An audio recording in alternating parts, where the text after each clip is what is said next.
السلام علیکم. وعلیکم السلام ورحمۃ اللہ. بول رہے ہیں حضرت یہ جو صحیح بخاری کے 28-12 حدیث 28-12 جی ٹھیک آپ ہے. کی آواز چلی باغی گئی گروہ تھوڑا کون تھا؟ سا اس بارے میں میری آواز آ رہی ہے؟ میری آواز آ رہی ہے؟ شیخ جی ہاں. کفایت آپ ہی دیکھ ہاں، لیں، آ یہ رہی ہے، آ آپ کا موضوع ہے بہتر. میری آواز آ رہی ہے آپ کو؟ ہاں جی ہاں آ رہی اگر میری ہاں آواز جی، آ رہی ہے تو آپ سب سے پہلے ہمارے یوٹیوب چینل پہ جائیے اور یہ 28-12 جو حدیث آپ بتا رہے ہیں، حدیث عمار اور باغی گروہ، تو 24 نام کا ایک میرا نمبر کا ایک لیکچر ہے، اس کو پورا آپ سنیے. تقریباً 1 گھنٹے کا لیکچر ہے، پورا آپ سنیے، کمپلیٹ سنیے. اس کے بعد ہماری اگلی اسٹریم میں آئیے اور بولیے کہ اب کیا کیا اعتراض آپ کا. تو یہ جو آپ 28-12 کہہ رہے ہیں نا، تو 28-12 پہ میرا ایک کمپلیٹ لیکچر ریکارڈ ہے، میرے یوٹیوب چینل پر ہے. اب حدیث عمار اور باغی گروہ اس کا ٹائٹل ہے، حدیث عمار اور باغی گروہ. یہ لکھ کر سرچ کیجئے، میرے لیکچر پر جائیے، پورا سنیے، اس پہ ایک بھی لائن اسکپ مت کیجیے. سن کے پھر آپ اگلے اسٹریم میں آئیے اور سوال کیجیے کہ کیا آپ کا اعتراض ہے، پھر انشاءاللہ میں آپ کو جواب دوں گا. سنا ہوا ہے حضرت، میرا لیکچر وہ آپ تو نے میرا سنا ہے؟ سنا ہوا ہے. ہاں سنا ہوا ہے، تو جو میں نے جواب دیا اس کو آپ نے سنا ہے؟ سنی ہوئی ہے. تو ہاں؟ ہاں سنی سنی ہوئی بھی ہے. نہیں ہم نے ارے بھائی، اس بہت کا جو ساری میں نے حدیثیں جواب دیا ہے وہ آپ نے سنا ہے؟ ہاں؟ نہیں جواب تو نہیں سنا ہے، لیکن بہت ساری ہم تب سنے ہیں نہیں، 28-12. سنیے آپ سنیے. علی مرزا نے پتہ نہیں کتنے گھنٹوں تک لوگوں کا دماغ خراب کیا ہے، تو 2 لائن میں ہم آپ کا دماغ کیسے صحیح کر سکتے ہیں؟ آپ جا کے وہ پورا لیکچر کمپلیٹ سنیے، اس کے بعد واپس آئیے. اگر آپ کو کچھ رہ جاتا ہے تو میں جواب دیتا ہوں آپ کو اس حدیث کے تعلق سے. باقی اور اشکالات بھی ہو سکتے ہیں. آپ کو کوئی اور اشکال ہے تو پیش کیجیے، کوئی دوسرا اعتراض ہے تو رکھیے، لیکن حدیث عمار کے تعلق سے آپ میرا وہ لیکچر سن کے واپس آئیے اگلے اسٹریم میں، پھر بتائیے کہ آپ کا کیا اعتراض ہے. ابھی اگر کوئی اور سوال ہے تو آپ کر سکتے ہیں. جی. حدیث اور ایک عمار کے سوال علاوہ کوئی اور سوال ہے تو وہ پوچھ لیجیے، کیونکہ اس کا ڈیٹیلڈ آنسر ہو گیا ہے نا. پھر سے ہم سیم چیز دہرائیں، اس سے بہتر ہے کہ آپ وہ جا کے سن لیجیے.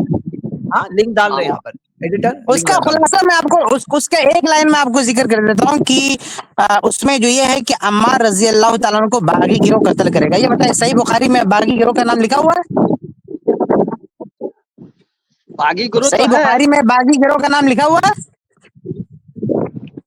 ہاں؟ باغی گروہ تو لکھا ہی ہوا ہے، باغی جماعت. اور وہ کس کا نام لکھا ہوا ہے؟ نام تو نہیں لکھا ہوا ہے، گروہ لکھا ہوا ہے. ہاں گروہ لکھا تو کون باغی گروہ بتائیے نا، کون ہے وہ؟ تو اس میں تو نام نہیں لکھا ہوا ہے. باغی ہم وہی تو پوچھنا چاہتے ہیں کہ باغی گروہ کون تھا. ہم آپ سے پوچھنا چاہتے ہیں کہ آپ کیا سمجھ کے بیٹھے ہوئے، کون تھا؟ ہم تو یہی سننا چاہتے ہیں آپ سے کہ باغی گروہ کو، یہی تو سوال ہے میرا کہ باغی گروہ باغی کون تھا. گروہ وہ تھا، سن لیجیے باغی گروہ وہ تھا جس نے عثمان رضی اللہ تعالیٰ عنہ کو قتل کیا تھا، بغاوت کی تھی خلیفہ سے، وہ باغی گروہ تھا. اور کون تھا؟ اب آپ بتائیے آپ کی نظر میں کون تھا؟ عثمان رضی اللہ تعالی کس گروہ نے قتل کیا، تب تو سمجھ میں آ جائے گا.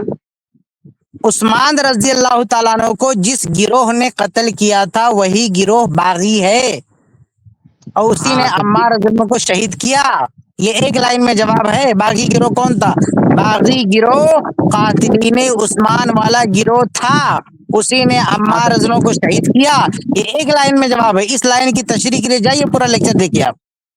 تو یہی چیز تو ہم پوچھنا چاہتے ہیں، سوال کرنا چاہتے ہیں کہ حضرت عثمان غنی رضی اللہ تعالی عنہ کو کون سے باغی گروہ نے قتل کیا. یہی تو پوچھنا تھا. ایکچولی جب کیا ہے یہ نا پتا چل بھائی جائے گا، میرے، جب یہ جی پتا چل جائے گا تو وہ بھی پتا چل جائے گا.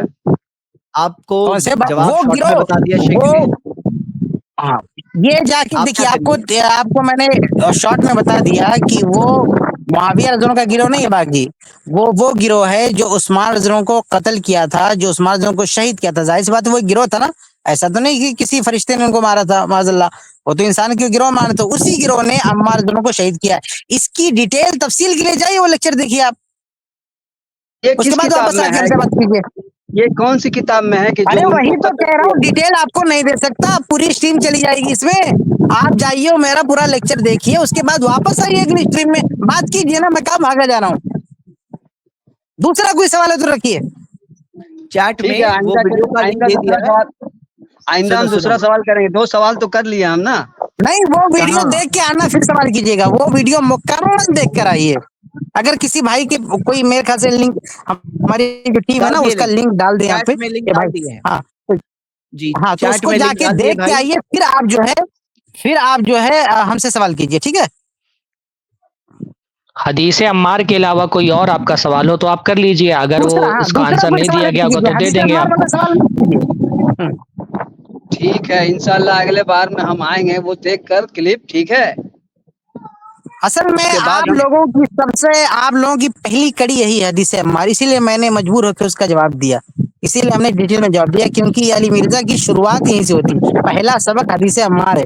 سنیے، حضرت امیر معاویہ رضی اللہ تعالی عنہ کے پرچھائی کے خاک کا جو مٹی ہے اس کے لائق ہم نہیں ہیں کہ ہم ان کے اوپر انگلی اٹھائیں گے. ہم کو یہ کنفیوژن ہے جو حدیث میں جو باتیں ہیں، جو عبارتیں ہیں، وہ آنے والی نسل پڑے گی تو وہ بھی تو گمراہی کی طرف رجوع کر لے گی نا، نہیں گمراہی کی دیکھیے طرف اس کا جائے گی. جواب، دیا گیا. آپ یہ سوچیں نا کہ صحیح بخاری میں یہ حدیث موجود تھی اور امت صحیح بخاری پڑھتے ہوئے آئی ہے، لیکن اس میں سے کوئی بھی حضرت امیر معاویہ کے بارے میں بدگمان نہیں ہوا. ابھی جیسا کہ ہم بار بار ائمہ کی اقوال آپ کے سامنے پیش کر رہے ہیں کہ امت اس بات پر متفق رہی ہے کہ صحابہ کرام جو ہے نا وہ اس طرح کی چیزوں سے بری ہیں. تو کیا صحیح بخاری کوئی آج سے لوگوں نے پڑھنا شروع کیا ہے؟ تو امام بخاری نے 3 صدی ہجری میں تصنیف کر دی تھی، تب سے لوگ پڑھ رہے ہیں. لیکن امت کبھی بھی اس سے یہ نتیجہ اخذ نہیں کیا جو آج علی مرزا اور اس کے اسٹوڈنٹس اخذ کر رہے ہیں، اور امت کبھی بھی صحابہ کے بارے میں ایسی بدگمان نہیں ہوئی. تو یہ اسی اصل میں لیے استدلال کی غلطی ہے، دلیل کی غلطی نہیں ہے. دلیل تو بہت زمانے سے لوگ پڑھ رہے تھے، اس دلیل سے جو استدلال کیا جا رہا ہے نا، جو چیز سمجھی جا رہی ہے، یہ امت نے کبھی نہیں سمجھی. تو آپ انشاءاللہ تعالی وہ جب آپ پڑھیں شیخ کا لیکچر سنیں گے تو انشاءاللہ تعالی آپ کے لیے واضح ہوگا. ایک بھائی ہونے کی حیثیت سے میرا خیر خانہ آپ کے لیے مشورہ ہے کہ ٹھیک ہے آپ علم حاصل کرنا چاہتے ہیں ان مسائل پر، تو آپ ٹھیک ہے، اچھی باتیں سیکھ رہے ہیں، لیکن دین کے مسئلے میں آدمی کو علم حاصل کرتے ہوئے جو لیولز ہیں نا ان کا خیال رکھنا چاہیے. آپ پہلے عقیدے کا علم سیکھیے، آپ اپنی نماز کو درست کریے، آپ جو ہے وہ دین کے مسائل، فقہی مسائل سیکھیے، ہے نا، جن کا تعلق ہمارے ڈائریکٹ دین سے، جن کے بارے میں ہم سے سوال ہونے والا ہے، قبر میں سوال ہونے والا ہے، آخرت میں سوال ہونے والا ہے. میں یہ دیکھ رہا ہوں بہت سارے لوگوں کو 28 یاد ہے ان کو، اور پوچھو کہ اللہ کے اسلام کے کتنے ارکان ہیں تو نہیں پتا، ایمان کے کتنے ارکان ہیں نہیں پتا ہے. اللہ تعالی ہم سے حضرت علی، حضرت امیر معاویہ کے اختلاف کے بارے میں سوال نہیں کرے گا، ہم سے ہمارے عقیدے کے بارے میں سوال ہوگا، ہماری نماز کے بارے میں سوال ہوگا، ہماری زکوٰۃ کے بارے میں سوال ہوگا. تو عام آدمی کو اس طرف جانے کی ضرورت نہیں ہے، وہ خاموش بھی رہے گا تو اللہ تعالیٰ اس سے کیا قیامت کے دن یہ پوچھے گا کہ جمل اور صفین کے واقعات کیوں پڑھ کے نہیں آئے ہو تم، اس میں کون برحق تھا، یہ تم نے موقف کیوں نہیں اختیار کیا. یہ جو مشاجرات والے مسائل ہیں نا، اس میں یہ بہت نازک مسائل ہیں، جو صحابہ کی جنگوں والے مسائل ہیں. تو اس میں اگر بندہ اپنی زبان بند رکھے، کچھ نہ پڑھے، تو اس کی آخرت پہ اثر نہیں پڑے گا. خاص طور پہ ہمارے زمانے میں اتنے بڑے بڑے مسائل ہیں، شرک ہو رہا ہے اللہ تعالیٰ کے ساتھ، کفر ہو رہا ہے، بدعتیں ہو رہی ہیں، لوگ نماز ٹھیک ہے. چھوڑ رہے ہیں، زکوٰۃ نہیں دے رہے ہیں، بدکاریاں ہو رہی ہیں، سود کھایا جا رہا ہے، بہت بڑے بڑے مسائل زندگی میں. تو ایک عام مسلمان کا طریقہ کیا ہونا چاہیے کہ وہ پہلے ان چیزوں کے بارے میں علم حاصل کرے جس کا تعلق ڈائریکٹ اس کے ایمان اور اس کے دین سے ہے. میں یہ کیوں کہہ رہا ہوں کہ میں بتا رہا ہوں نا، ایک بندہ 28 اس کو اچھے سے یاد ہے کہ 28 اس سے میں نے پوچھا یہ بتاؤ اسلام کے ارکان کتنے، تو بول رہے 6. آپ کو تو پتا ہوگا نا اسلام کے کتنے ارکان ہیں؟ 5 ہیں. 5 ہے. اور ایمان کے کتنے ارکان ہیں؟ ایمان توحید ہے. ماشاء اللہ، کتنے ارکان ہیں اس کے؟ 28 یاد ہے اور ایمان کے ارکان نہیں یاد ہے آپ کو. آپ سوچیے کہ آپ کتنا رانگ سائڈ میں جا رہے ہیں. ابھی بیسک دین کے ارکان آپ کو، ایمان کے ارکان نہیں پتا ہے آپ کو، اور آپ کو 28 ضرور یاد ہے. ہاں، تو اس لیے میں کہہ رہا ہوں میرے بھائی، پہلے عقیدہ سیکھو، وہ زیادہ ضروری ہے، اس کے بارے میں قیامت کے دن سوال ہوگا. سمجھ رہے ہیں؟ میں آپ سے بالکل اپنا بھائی سمجھ کر کے ایک خیرخواہانہ مشورہ میں آپ کو دے رہا ہوں کہ اللہ تعالیٰ آپ سے 28 کے بارے میں سوال نہیں کرے گا، پر آپ سے ایمان کے بارے میں سوال ہوگا، اسلام کے بارے میں سوال ہوگا، نماز کے بارے میں سوال ہوگا.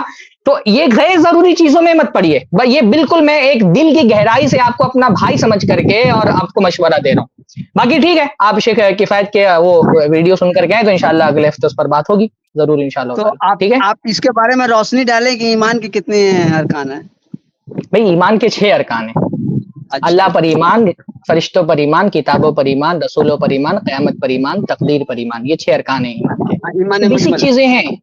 ہاں، یہ ایمان بیسک چیزیں مجمل. ہیں. پہلے جی ہاں، ان کو پہلے سیکھیے، پھر اس کے بعد ایمان وہ مجمل. آپ سے ہاں جی ہاں، بس ایمان مجمل، اس پر مجمل ایمان، مفصل ایمان، یہ سب سیکھیے. آپ کتاب التوحید کا درس لیجیے، تقویۃ الایمان پڑھیے، اصول ثلاثہ، کشف الشبہات، یہ سارے ہمارے اہم مسائل ہیں، پہلے اس پر توجہ دیجیے.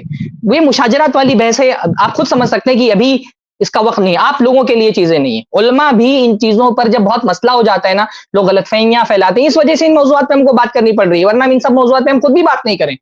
ہم کو ان موضوعات پر بات کرنے سے کوئی دلچسپی نہیں ہے، کیونکہ اس مسئلے میں غلط فہمی پھیلائی جا رہی ہے، مجبور ہو کر کے ہم کو اس کا جواب دینا پڑ رہا ہے. بارک اللہ فیکم.